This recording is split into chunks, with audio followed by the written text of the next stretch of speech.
मोर और उसकी सुंदरता। बहुत समय पहले की बात है।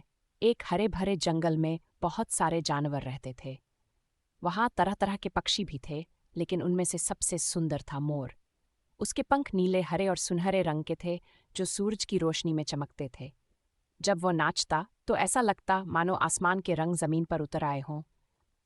मोर की घमंड भरी चाल। मोर अपनी सुंदरता पर बहुत गर्व करता था।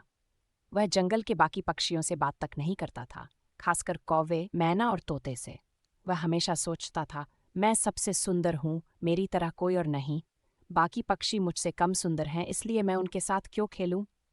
जंगल में एक बूढ़ा उल्लू भी रहता था, जो बहुत बुद्धिमान था।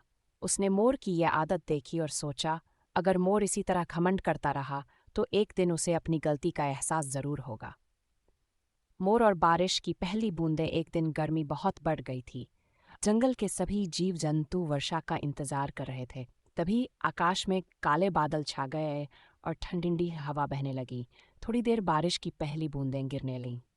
मोर बहुत खुश हुआ। उसने अपने पंख फैला लिए और नाचने लगा। उसकी सुंदरता और बढ़ गई थी। जंगल के सभी जानवर और पक्षी उसे नाचते हुए देख रहे थे। तभी अचानक पास ही एक बुलबुल गाने लगी। उसकी आवाज इतनी मधुर थी कि सभी उसकी ओर आकर्षित हो गए। अब सभी जानवर मोर को छोड़ बुलबुल के गीत की ओर ध्यान देने लगे। मोर को यह अच्छा नहीं लगा। मोर का दुख। मोर को पहली बार महसूस हुआ कि केवल सुंदरता ही सब कुछ नहीं होती। उसने सोचा, मैं दिखने में सबसे सुंदर हूं, लेकिन मेरी आवाज कितनी खराब है। जब भी मैं बोलता हूं तो सभी हंसते हैं। पर बुलबुल देखने में साधारण होते हुए भी अपनी मधुर आवाज से सबका दिल जीत लेती है। अब मोर को अपनी गलती का एहसास हो चुका था। उसने सोचा, मैं केवल अपनी सुंदरता पर ही घमंड करता रहा, लेकिन असली मूल्य तो गुणों का होता है, न कि केवल बाहरी सुंदरता का। बुद्धिमान उल्लू की सीख। मोर सीधा उल्लू के पास गया और अपनी गलती मान ली। उल्लू ने मुस्कुराते हुए कहा, हर किसी में कोई न कोई विशेषता होती है। हमें अपने गुणों पर गर्व करना चाहिए, लेकिन दूसरों का भी सम्मान करना चाहिए। तुम्हारी सुंदरता तुम्हारी पहचान है, लेकिन दूसरों के गुण भी महत्वपूर्ण हैं।